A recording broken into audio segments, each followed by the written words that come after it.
saludar al periodista, conductor de Informe Capital en Capital 21, columnista de La Jornada, Juan Becerra Acosta, a quien saludo con mucho gusto. Juan, ¿cómo estás? Muy buenas tardes. ¿Qué tal, Vicente? Muy buenas tardes. Mucho gusto en saludarte aquí desde uno de los pilares de la Ciudad de México, Centro de Cohesión Social. ¿Dónde andas? Ando en la Gustavo Madero, ya en las afueras, muy cerca del Estado de México, en un pilar, un lugar en el que se imparten talleres en la Ciudad de México de manera gratuita a toda la población y que genera muchísima cohesión social entre la ciudadanía, aquí haciendo un reportaje para Capital 21. No Oye, sé, yo, es yo, yo no impresionante reconocía, dije, no andará ahí buscando cómo la, le la cambia la concha vida a de los Bimbo. vecinos. Perdón para los hermanos argentinos, concha es un pan concha de dulce que puso Sandra Cuevas o permitió Sandra Cuevas en la alcaldía Cuauhtémoc. Perdóname, no reconocí el lugar, por eso preguntaba. Sí, no, aquí no corre ningún peligro el mural, aquí se protege al arte y a las expresiones ciudadanas, no como allá que nomás protegen a las comorbilidades Bimbo.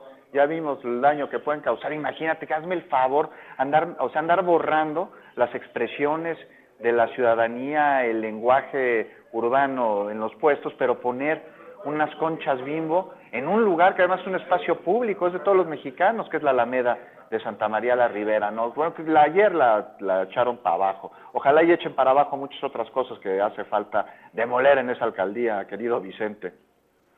Oye, Juan, ¿cómo viste esta interacción, este diálogo, esta hasta confrontación de ideas, podríamos llamarle, entre el corresponsal de Al Jazeera y el presidente Andrés Manuel López Obrador en la mañanera? Es este corresponsal de Al Jazeera, y si recuerdo bien su nombre, John Holman, pues creo que queda exhibido por, perdón por lo que voy a decir, pero tal vez no entender el fenómeno del chayoterismo y ahora de estos comunicadores y medios de comunicación que se sienten víctimas de la 4T y que generan el golpeteo contra el presidente Andrés Manuel López Obrador. ¿Cuántas veces se tendrán que hacer documentales? ¿Cuántas veces estos corresponsales pues exhibirán su ignorancia? Porque así como en su momento el Washington Post salió a defender, a respaldar a Carlos Loret de Mola, creo que en su medida fue lo que hizo el corresponsal de Al Jazeera esta mañana en Palacio Nacional. ¿Tú cómo viste la situación? Oye, lo acabas de decir muy bien, ¿no? O sea, se hacen víctimas, son víctimas, o sea, hay que reconocerlo. Sí, son víctimas, pero de su propia ignorancia, de tener la osadía de hablar sin elementos probatorios en su discurso. Acabas de poner un tema que es central y que es el de colocar a quienes se hacen llamar periodistas y realmente son mercenarios de la información en el mismo costal de periodistas que sí lo son, que sí ejercen el oficio, que tienen un rigor y que además pues son de a pie, que andan en la calle y que además se la andan rifando.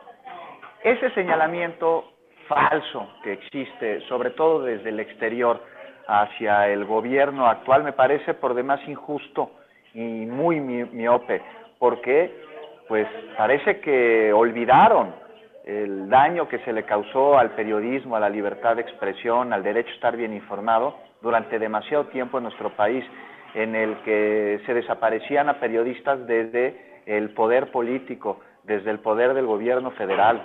En el mejor de los casos los exiliaban, les quitaban los medios. ¿Cuántos periodistas no mataron durante la Guerra Sucia en México y en épocas posteriores a la Guerra Sucia? ¿Cuántos colegas no sufrieron la violencia de esta guerra absurda que entabló Felipe Calderón para atacar a un grupo criminal defendiendo a otros, poniendo a las fuerzas de seguridad federales como brazo armado de un grupo delincuencial? Y ahora con este gobierno en el que desgraciadamente no se ha acabado la violencia contra los periodistas, que no, que no tergiversen. Nadie está diciendo que no hay violencia contra periodistas en nuestro país. Claro que la hay, y es un tema que urge ser resuelto. Se nos debe garantizar el derecho a ejercer nuestra profesión de manera libre, pero lo que también hay que reconocer es que la violencia contra los periodistas, los asesinatos contra colegas, ya no vienen desde el poder del gobierno federal, vienen desde grupos de interés locales, principalmente en los municipios, coludidos con fuerzas policíacas y de seguridad estatales y municipales, pero ya no desde el gobierno federal. También hay que reconocer que, a pesar de que es demasiado lo que se tiene que andar y lo que se tiene que resolver y mejorar el mecanismo de protección a periodistas, no acusando al mecanismo en sí, sino a todo lo que hay alrededor suyo, porque el mecanismo no fue creado para él custodiar a los periodistas amenazados, sino para coordinar una cooperación interestatal, y esto no está sucediendo. Entonces el mecanismo tiene que adoptar una función para lo cual no fue concebido. Se tiene que resolver esto de la manera que sea.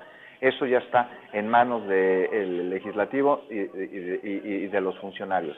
Pero lo que sí se tiene que reconocer es que en los últimos homicidios lamentables a periodistas se han seguido líneas de investigación y se han detenido tanto a autores materiales como a autores intelectuales. Y esto, pues, es inédito en nuestro país. Yo quisiera ver cuando en gobiernos anteriores una investigación por el asesinato de un colega iba a seguir el curso para dar con los autores materiales. No se sabe ni siquiera en un altísimo porcentaje de homicidios a periodistas cuál es el móvil, por qué lo mataron, ¿por qué? Porque no se investigaba. Esto ha cambiado y te digo, Vicente, sí necesita mejorar, sí necesita erradicarse este problema y se nos tiene que garantizar a los periodistas el libre ejercicio de nuestra profesión en nuestro país. Pero este es un tema que se ve que tiene voluntad.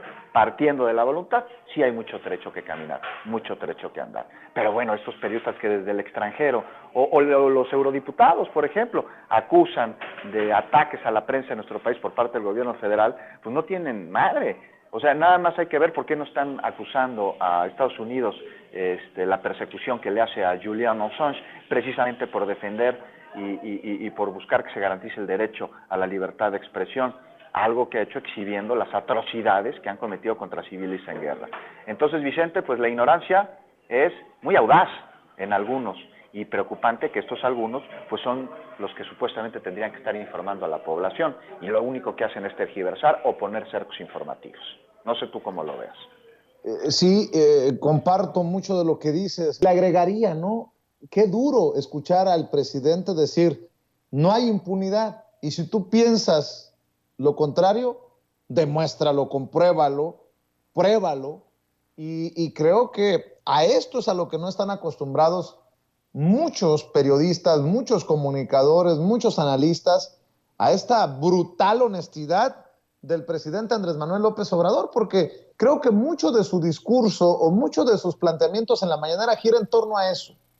De hecho, con esta narrativa que me parece muy baja, de que López Obrador tiene vínculos con el narcotráfico por haber saludado a la mamá de un capo en Badiraguato, o este tipo de cosas que hemos leído y escuchado de muchos en los medios, pues creo que llevan al presidente a decir, pues presenten pruebas, ¿cuáles vínculos? Y luego se sienten agredidos por un presidente al que llaman algunos incluso dictador. Pues yo lo he dicho a manera de pitorreo, pues pinche dictadura en la que un corresponsal como el de Al Jazeera se puede plantar en la mañanera a decir, aunque no estemos de acuerdo muchos con él, lo que quiera y no pasa nada, Juan. Pues mira, lo que pasa es que sí, tú dices, confunden muchas cosas, ¿no?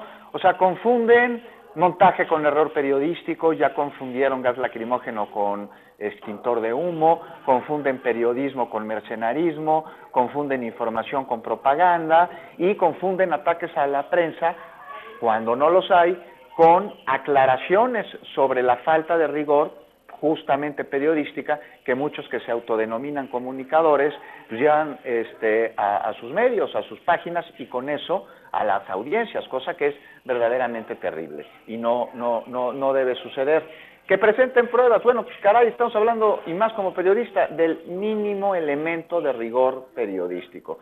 Imagínate, medios de comunicación, primeras planas llenas de suposiciones, pues eso no es válido.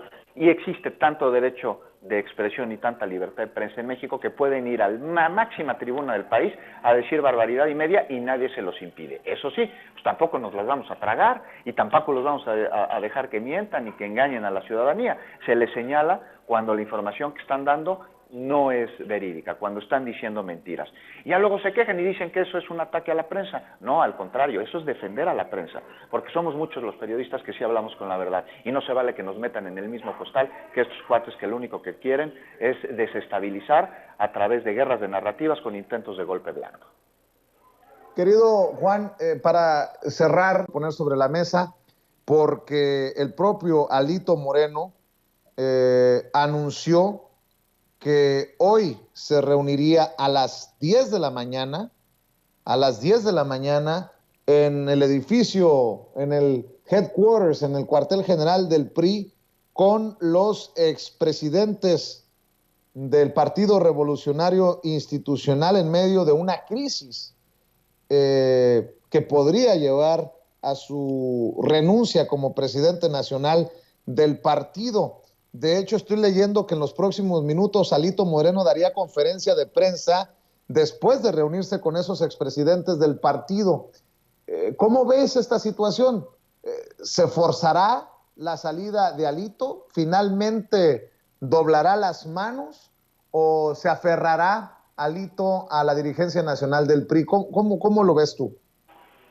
Mira, el PRI tiene una característica posrevolucionaria que no podemos obviar y que es la disciplina que se ha perdido. En el PRI ya sabemos que cuando te tocaba ganar, y cuando te tocaba perder, calladitos, ¿no? Después de toda la bola, es una de las cosas que forma parte de manera por lo menos tácita de sus bases fundacionales.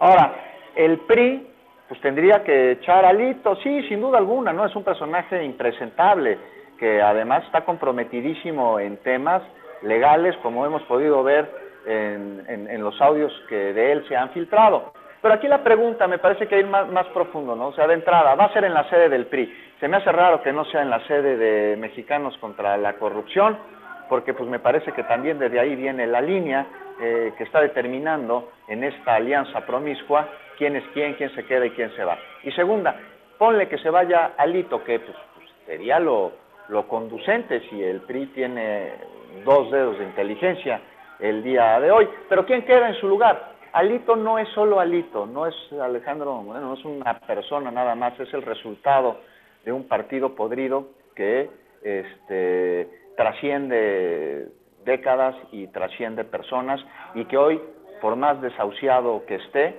pues no creo que vaya a cambiar ni esas alianzas terribles, con hazme el favor, este chantaje constitucional que hacen para no aprobar las reformas, sin leerlas, sin presentarlas, sin analizarlas, sin discutirlas, nada más porque vienen del gobierno federal, pues es lo más pueril del mundo, y es el PRI, y quien suceda a Alito, si es que se va, pues va a ser exactamente lo mismo, y no me va a extrañar que en algún tiempo determinado sigan saliendo estos audios, pero que cambie nada más el personaje. La intención ahí sigue, la podredumbre también, la degradación, y pues es que no tienen propuesta, no tienen sentido, y no pueden dejar de ver al poder como una herramienta para enriquecerse.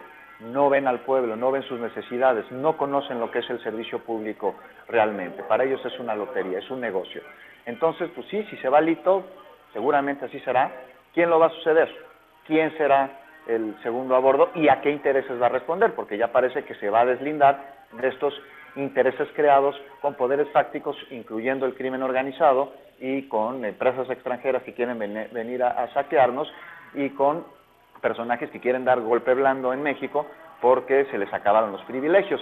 Eso es lo que hay que tener muy en la mira, y me parece que aquí la única oposición que hay en México es la que en algún momento dado Morena podría tener en su interior. Fuera de eso, no veo nada. Claro que sí. Juan, ¿por qué no cerramos invitando a la gente para que esté al pendiente de tus esfuerzos? Dices que estás haciendo un reporte para Capital 21, ¿en dónde te pueden ver? ¿A qué hora? ¿En dónde te leen? ¿En redes sociales? ¿En el periódico La Jornada? A ver, cuéntanos para apoyar tus trincheras, querido Juan. Muy generoso, como siempre, querido Vicente, pues de lunes a viernes a las 9 de la noche los esperamos Azul y yo en Informe Capital, el noticiario de Capital 21. Los invito a leer mi columna en La Jornada el próximo domingo en el SPR, en el portal del SPR. Ahora escribí sobre cómo México se ha convertido en el hermano mayor de la patria grande, haciendo un análisis sobre la Cumbre de las Américas, la OEA, y el papel de liderazgo que está ejerciendo México. Y te digo que estoy en un pilar, en la Gustavo Madero, mañana a las 11 de la noche en Capital 21 Futura, un programa en el que hablamos sobre cómo se garantizan derechos a través de la innovación en la Ciudad de México. Vamos a ver qué nos dicen los talleristas y qué nos dicen las personas que acuden a este lugar de cohesión social, de aprendizaje.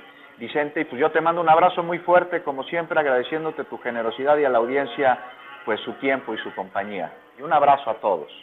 Un abrazo, Juan Becerra Costa. Saludos al equipo de producción que te anda ayudando en este reporte para que todo salga bien. Estamos al pendiente. Juan Becerra Costa, de Capital 21, hablando con nosotros sin censura.